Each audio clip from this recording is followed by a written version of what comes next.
I promised you to share with you the parable. I found it very beautiful actually. Sheikh Muhammad Qasim Nanodwi is recorded by Sheikh Shabir Ahmad Uthmani in Tafsir Uthmani. It's in Urdu. His commentary on Surah Al-Falaq, he comments the notes he took himself from the Sheikh. And he says, he gives a parable explaining Surah Al-Falaq and the different kinds of harms it protects us from. He says it's like Allah wants us to think of ourselves like the plant that a gardener takes care of. A gardener is planting a plant in the ground, and it has different problems that it has to protect itself from. Number one, there are animals like, a goat or a lamb or something that wants to graze on that plant. It wants to chew on it. Now the goat or whatever animal it may be, or even a bug or a bird, it's not the enemy of the farmer. It's only doing that because that's in its nature. Allah created it, and part of that creation is it's going to eat a plant or it's going to chew on it. This is part of the manifestation of min sharri ma khalaq. There are things Allah created, and they can cause you damage not because they're evil, but because that's what they do. A shark or a lion or whatever is going to do what it does. And it's not because it's evil, it's acting out in accordance with its nature. So in the way Allah created things naturally, there's the potential for you receiving harm just in the natural order of things. And so you have to ask Allah for protection from them. But that's not the only kind of protection He seeks. So He fences the plant around so the goat doesn't come by and chews it up. But the next thing is He has to plant the plant in a place where it gets plenty of sun, it gets plenty of water, it's in a good environment. And there are no obstructions, there are no things that keep it, no blockades from keeping it from the things that it needs. We ask Allah, وَمِن شَرِّ غَاسِقٍ إِذَا وَقَبْ.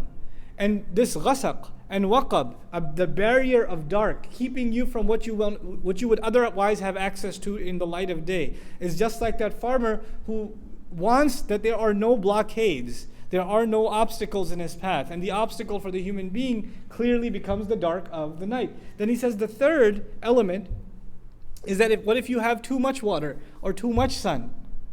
You get overwhelmed. And the plant, he specifically gave the example of the plant getting buried under snow or getting flooded with water, being overwhelmed from an outside element.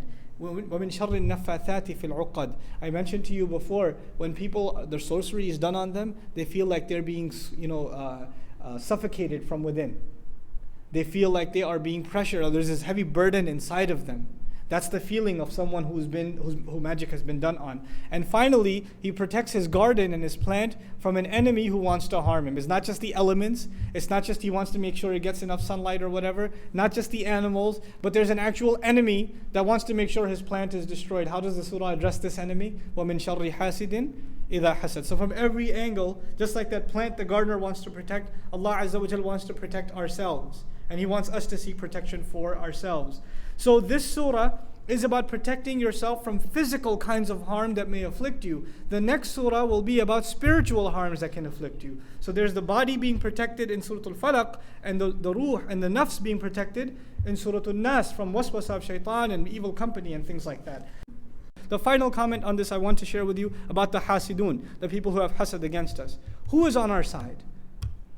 What do you have to worry about? People, Muslims, getting all proud. Man, they have this many weapons, and they have these many agents, and they've got this, and they've got the other, and all this conspiracy theory.